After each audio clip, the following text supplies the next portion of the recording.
des membres de la centrale. Performance project. Making drawings on the computer. Ce qui est bien à la centrale, c'est que tout est possible.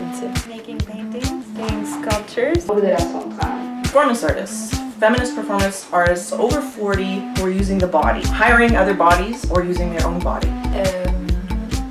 J'ai fait une vidéo de ce bras-là où je me promenais en ville avec mon bras, comme si c'était mon chum en fait. C'est les poils du gars que j'ai moulé. Je l'ai rasé pour le mouler, j'ai gardé les poils. On est dans mon studio. Moi, ce que j'aime faire, c'est ramener tout le monde au même pied.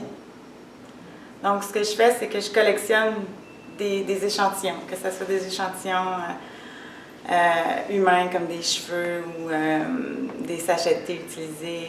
J'en fais des planchers pour illustrer le support. Dernièrement, j'ai fait une collection de brins de gazon pour prouver que c'est faux de croire que le gazon est plus vert chez le voisin. C'est toujours exposé dans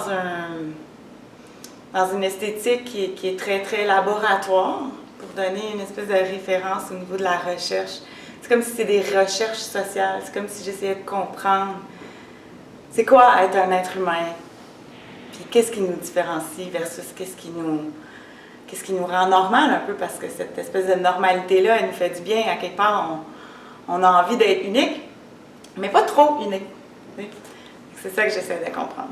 En gros, j'avais fait en Angleterre il y a 3 ans un plafond. La structure était très basse, donc les gens, quand ils rentraient dans l'espace d'exposition, n'avaient pas le choix de se pencher puis d'avoir cette espèce de pression-là qui était formée, en fait, d'épisodes sociaux de leur neighborhood, si on veut. Puis là, dans une note un petit peu plus positive, j'ai décidé cette fois-ci, au lieu de représenter la pression sociale, de représenter le support, tu sais, parce que c'est pas juste une pression sociale, c'est pas juste négatif, c'est cette comparaison-là. Ça reste que on se construit à partir de celle-là aussi. T'sais. Fait que là, j'ai décidé de faire un plancher, puis il est exposé présentement à la Maison Le Pailleur à Châteauguay. Moi, je donne mon temps à la centrale parce que je pense que c'est important. C'est pas parce que j'ai une expo là ou que j'ai...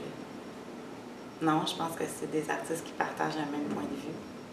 On a organisé une vente de reproductions signées avec Dominique Pétrin, Tania Mars, Marie-Claude Leboutillier et Linda Covid.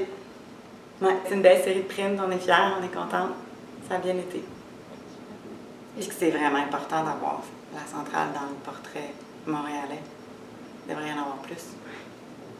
J'ai un autre projet qui illustre bien, j'ai fait des moules de nombril en plâtre.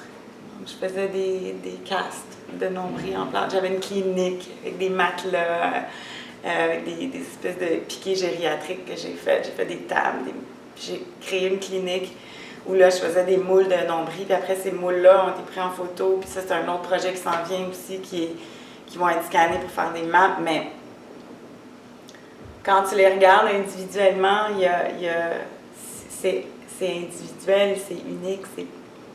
Mais quand tu les regardes en grande quantité, ben c'est tout sensiblement la même structure que tu regardes. Puis c'est un peu comme ça dans toute la société, c'est de voir, quand tu regardes au niveau micro, c'est comme les trucs de gazon aussi, tu vas regarder au niveau micro, tu vas voir les micro-différences qui existent, qui te font du bien dans leur unicité, mais en même temps, quand tu regardes en grande quantité, au niveau macro plus, ben là, tu vois qu'il y a une similitude qui est apaisante en quelque sorte.